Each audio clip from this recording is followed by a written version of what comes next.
صاحب، ہر رات کے بعد صبح ہوتی ہے۔ جو چیزیں اندھیرے میں چھپی ہوئی ہوتی ہیں وہ دن کی روشنی میں لوگوں کے سامنے ظاہر ہوتی ہیں۔ آج کی ایک مثال جو کل کے بارے میں بتا رہی ہے، جب سورج قیامت کا سورج طلوع ہوگا، لوگوں کی حقیقتیں ظاہر ہوں گی، لوگ اصلی صورت کو اپنی آنکھوں سے دیکھیں گے کہ ان کا اندر کا مشاہدہ جب ہوگا کہ وہ انسانی روح میں کہ اندر کے جانور دکھتے تھے،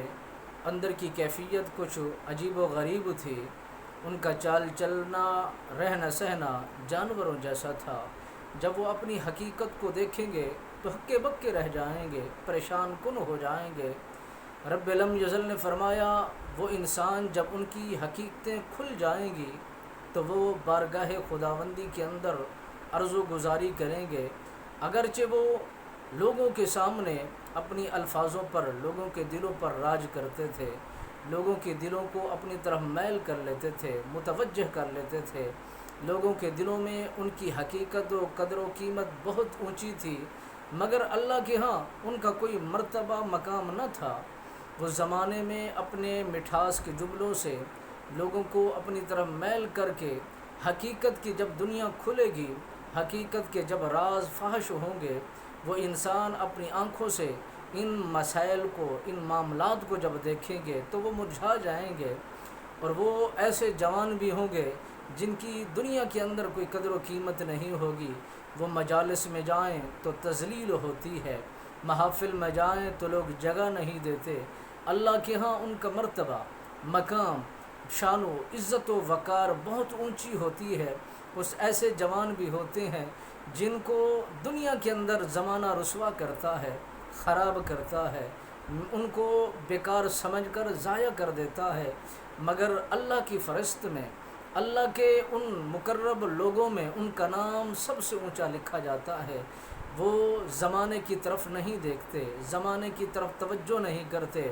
ان کی حقیقت، ان کے دل، ان کے دماغ اللہ کی طرف راغب ہوتے ہیں، اور وہ اپنی توجہ خدا کی طرف منسوب رکھتے ہیں،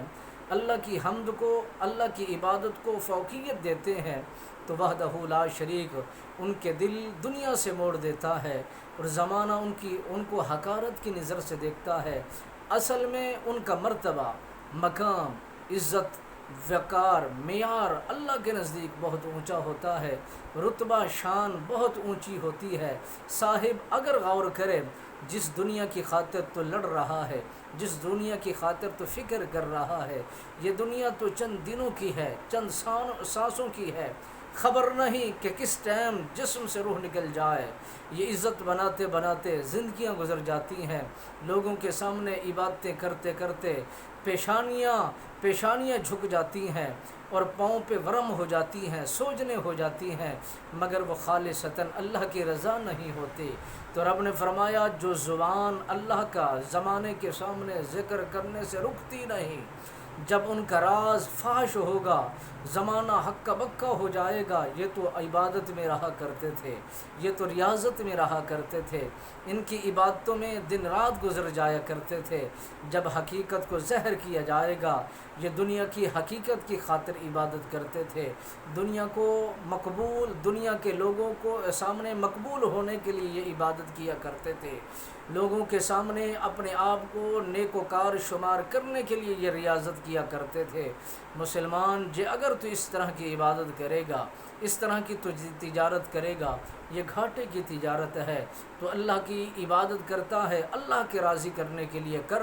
پھر دیکھ چاشنی کتنا ملتی ہے، لذت کتنا ملتی ہے، اللہ کا قرب خاص تجھ پر کتنا عیاں ہوتا ہے، تیرے حجابات کتنا ہٹ جاتے ہیں، تو مقبول دعا کتنا بن جائے گا، تیرے لمحوں کی نگرانی کرنے کے لیے مکرم ملائکہ کی ڈیوٹیاں لگ جاتی ہیں، جو کرامن کاتبین ہے، تیری حفاظت کرتے ہیں۔ عرش کے ملائکہ زمین پر اتر کر کے تیری ملاقات کو آتے ہیں۔ جب یہ چاشنی آ جائے گی، یہ محبت، یہ خلوص تیرے دل و دماغ کے اندر سما جائے گی، تیری ظاہر بھی بدل جائے گی، تیری آخرت بھی سنور جائے گی۔ اسی میں لذت ہے، اسی میں خشوع ہے، یہی بڑی منافع بخش تجارت ہے، اسی کے تحت زندگی کے اصول کو ڈھالیے، اصول کو بنائیے۔ رب کریم بھی ہے، رب رحیم بھی ہے، معاف کرنے والا بھی ہے، اپنے بندوں سے پیار کرنے والا بھی ہے۔